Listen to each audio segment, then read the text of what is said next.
So when it comes to this option and this shot, golfers really struggle with it quite a bit.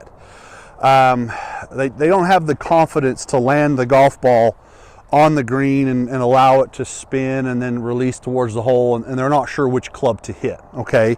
So if I land a pitching wedge, say right around here, okay, it's going to release towards the hole or probably past, just because it's going to be a lower flight and not have as much spin. Now, if I hit my 56 or my 60, I can carry it to a little bit, maybe halfway or a little bit further, depending on the lie and how much spin I can put on it, okay? Now, that is actually a factor you want to take into account when you're using, you know, a little more lofted clubs, because that's something that players, they either spin it a lot or they don't spin it at all, or they chunk it. Now, the technique, this is basically just the mini swinging gate, okay?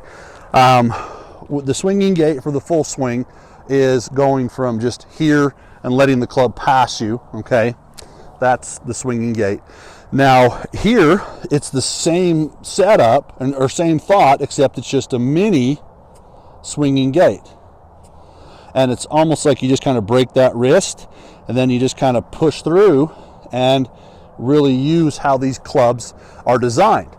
Now, when it comes to the setup, ball will be in the middle-ish of your stance, okay? You're gonna have about 65-70% of your weight on your lead leg, and your head will be either in front or directly over the golf ball. Now, when it comes to how you get set up as far as height and that type of stuff, some players really like to be down low to do this. Other players kind of like to be in the middle. Others like to be at the very top of the grip. So it really kind of depends on you. Now, the grip you want to use for this, you can use your putting grip, you can use your full swing grip, 10 finger. That is 100% up to you and how you chip. So believe it or not, these shots are pretty difficult to start learning, just because you have to be so precise with your landing spot.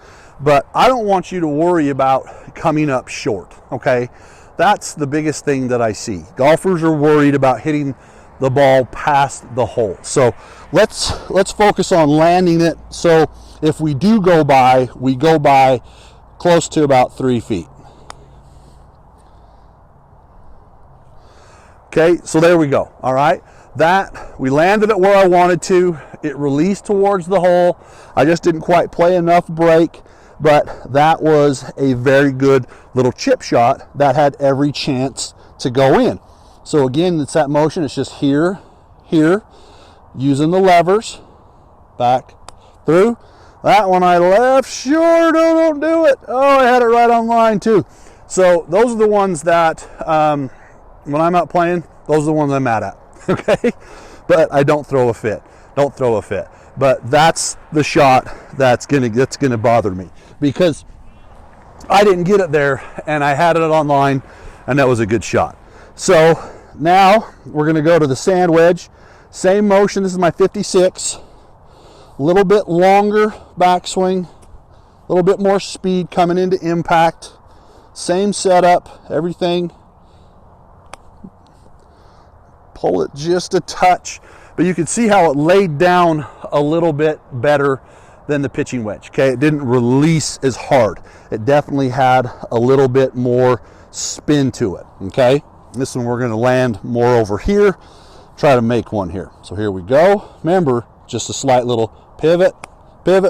See, that one kind of came up high and soft, and that's the unpredictability for a lot of golfers when it comes to lofted clubs, because some you hit perfect and they spin, some you hit perfect and they release a little bit, believe it or not, some you hit perfect and you make it. But it really depends on what your stroke is doing that day and how you're chipping. So that is a very, very big deal.